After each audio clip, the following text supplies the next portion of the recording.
पहले मैं CM means मैं खुद को चीफ मिनिस्टर नहीं कॉमन मैन समझता था।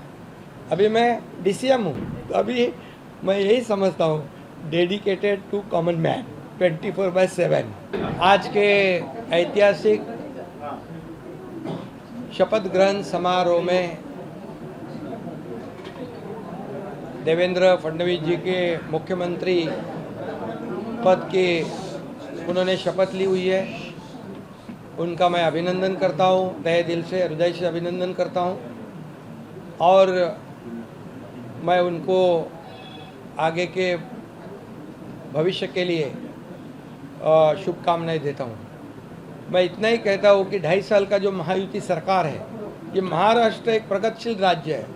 महाराष्ट्र देश को वैचारिक दिशा देने वाला राज्य है और ऐसे राज्य का मुख्यमंत्री बनने का मौका मेरे जैसे एक सर्वसामान्य किसान परिवार में से एकनाथ शिंदे को मिला। ये आदरणीय हिंदू हृदय सम्राट बाला साहेब ठाकरे जी का, धर्मवीर आनंदी साहब जी के आशीर्वाद से मिला। और मैं ये भी कहूँगा कि आदरणीय देश के लोकप्रिय प्रधानमंत्री नरेंद्र मोदी जी, इन्होंने भी हमें पूरा सहयोग किया, पूरी ताकत दी और इस देश के एकदम डैशिंग गृह मंत्री अमित भाई शाह जी, इन्होंने भी हर समय हमारे हर संकट में हमारे पीछे पूरी ताकत से खड़े रहे। उनको भी और पूरे सभी मंत्रियों को, मैं केंद्रीय मंत्रियों को भी धन्यवाद देना चाहता हूं कि उन्होंने भी हमारे हर प्रस्ताव को मान्यता दी है और इसीलिए तो हम लोग 2.5 साल में बहुत काम कर सके। एक ऐतिहासिक हमने कितने निर्णय लिए हैं आज तक के इतिहास में, इतने कम समय में इतने ज़्यादा काम, इतने विकास के प्रकल्प और कल्याणकारी योजनाएं कभी भी, मुझे लगता है आप भी याद करो, आपने भी कई सरकारें देखी है, इस 2.5 साल के कार्यकाल में जितने निर्णय हमारी सरकार ने लिए वो ऐतिहासिक है और ये सुनहरे अक्षरों से लिखा जाएगा, ये भी मैं कहता हूँ। और हमारी टीम, मैं था, देवेंद्र जी, अजीत दादा, हम काम कर रहे थे, दिन रात काम कर रहे थे और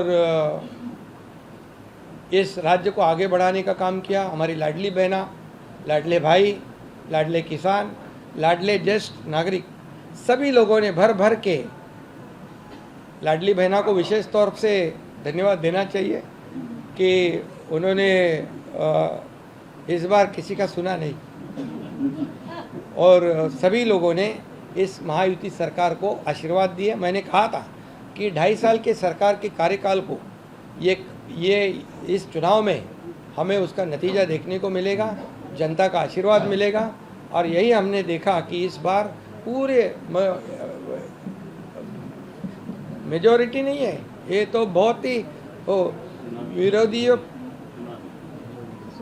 विरोधी पार्टी के विरोधी पक्ष नेता भी नहीं बना पाएंगे। तो इसलिए बहुत कामयाब सरकार रही है और इस कामयाबी के लिए मैं सभी को, मेरे सहयोगी दोनों उप मुख्यमंत्री, उनको भी मैं धन्यवाद दूंगा, हमारे सभी मंत्रियों को धन्यवाद दूंगा कि इतने बड़े पैमाने पर हमने काम किया।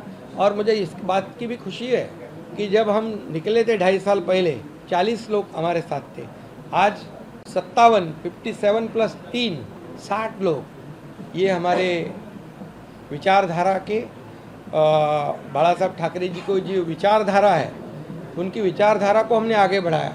उनका जो हिंदुत्व का नारा है उसे और मजबूत किया और विकास का एजेंडा जो है हमने चलाया। हमारा एजेंडा एक ही है, डेवलपमेंट और डेवलपमेंट। और इसलिए मैं अभी कहा आपको, एक हिंदी में भी मैं कहता हूँ, पहले मैं सीएम मीन्स मैं खुद को चीफ मिनिस्टर नहीं कॉमन मैन समझता था। अभी मैं डीसीएम हूँ, तो अभी मैं यही समझता हूँ डेडिकेटेड टू कॉमन मैन 24/7। तो ये हमारी ड्यूटी है, हमारी जिम्मेदारी है और मैं इसलिए बहुत बहुत देवेंद्र जी को उनके मुख्यमंत्री के रूप में आज शपथ ग्रहण उन्होंने की, उनका अभिनंदन करता हूँ। उनके आगे के कार्यकाल को बहुत बहुत शुभकामनाएं देता हूँ उनके आगे का कार्यकाल जो है बहुत ही यशस्वी रहे। और उसमें जैसे उन्होंने दोनों ने मुझे जैसे सपोर्ट किया, मैं मुख्यमंत्री था, वैसे ही मैं पूरी तरह उनको सपोर्ट करूंगा, सहयोग करूंगा। मुझे इतना ही कहना है कि ये सरकार आम जनता की है, सर्वसामान्य मानुष की है। हाँ? नहीं, अभी लोगों को क्या ये विपक्ष को बोलने का भी मुद्दा नहीं, क्योंकि लोगों ने ये शिवसेना, बाला साहब ठाकरे जी की विचार की शिवसेना कौन है, इसके ऊपर मोहर लगा दी है। और अभी कोई क्या क्या बोलते थे शुरुआत से, हमारी घटनाबाह्य सरकार है, ये है वो है, अभी वो सब कैसे बोलेंगे, ज़रा पूछिए आप उनको। तो ये जनता ने मोहर लगाई है। और मैं इसलिए यही कहूँगा कि हमारे सभी लोगों को मैं बहुत बहुत धन्यवाद। आज ऐतिहासिक शपथ ग्रहण समारोह था और बड़ी भरी जनता के समक्ष और सभी जो राज्यों के मुख्यमंत्री, केंद्रीय मंत्री आए थे, आदरणीय प्रधानमंत्री जी, आदरणीय गृह मंत्री जी, केंद्रीय गृह मंत्री जी और कई केंद्रीय मंत्री और कई राज्यों के मुख्यमंत्री और कई राज्यों के उप मुख्यमंत्री, सभी लोगों को धन्यवाद देता हूँ कि वो ये ऐसे बड़े शपथ समारोह में आए। न्यूज नेशन अब व्हाट्सएप पर खबरों की ताजा अपडेट के लिए न्यूज नेशन के इस QR कोड को स्कैन करें।